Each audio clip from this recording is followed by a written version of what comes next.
Also fascinating is this Detroit Lions team. They haven't won 3 in a row since 2017. Haven't won 4 in a row since 2016, when they won 5 in a row, by the way. They were 9-4. Wow. They were 9-4, the Lions, in 2016. Lost their last 3 games, cost them a division championship, and ultimately a home playoff game.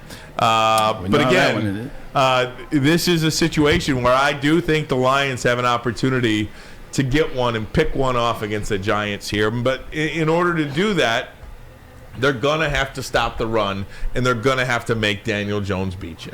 You're going to have to make Daniel Jones beat you, and the way you do that is you got to score early. The Lions have played in some games this year, most of them early on in the season, where they've scored points early in that first quarter, where they've gotten off to a opening drive touchdown or a second drive touchdown, and they've scored their second touchdown by 10 minutes left in the second quarter. You're going to have to score often and early. That way you keep them on their toes, and that way you make Daniel Jones have to make some throws that he's not used to making so far this season. You got to stop the run of Saquon Barkley. I know that's a lot to ask because he's run the ball, but you can corral him. Like, you can corral him. Teams have had some success. The other thing you got to do, Ryan, and they've been doing that, you got to take care of the football. If you look at the last 3 games, they've been taking care of the football. I think they have 5 turnovers to 1. I want to say it's 5-to-1 ratio in the last 3 games. You got to keep that. You play disciplined football. That's how you give yourself a chance to win at the end. The reason why a lot of these last 2 games, the Detroit Lions have been in it, is because they're taking care of the football in the last 2 games. Take care of the football, Jared Goff. Take care of the football, wide receivers and running backs. You give yourself a chance at the end. The Lions can win this game. And then I got to listen to Ryan Ermanni on Monday talk about the Lions and playoff. Because if you look at their schedule, you know it's going to happen. If you look at their schedule, it's like, the way this season has fallen, it's like it's not out of the realm of impossibilities. It's not. And who is the one loss? It should be, but it's not. Who is the one loss? You look at the schedule at the start of the year, and you say, this is not only a loss, but this is a butt whooping, this is a double-digit loss. Bills.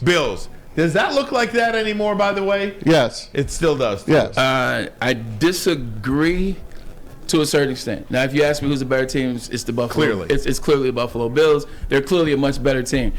But the Detroit Lions are catching them in a weird time. Mm-hmm. You look at Josh Allen over the last 3 games, and I know Flannel Sam's in there rolling his eyes. You look at Josh Allen in the last 3 games. He's got 6 turnovers in the last 3 games. In the last, I guess you could say, 4 quarters of play, or the last 3 fourth quarters is what I'm trying to get to. He's been abysmal.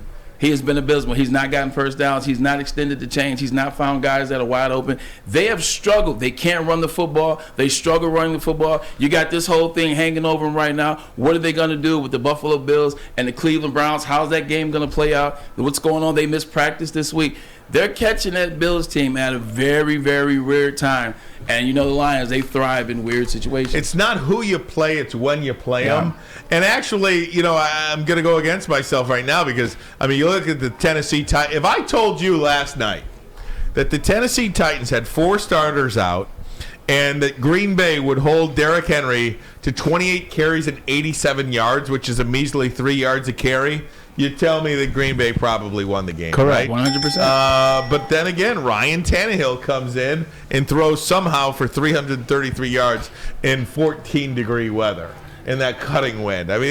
Some things don't make sense. It is a weird, and I keep going back to this. I know people are tired of me making this comparison all week, but you know what? I'm not tired of making it, so I'm going to say it again.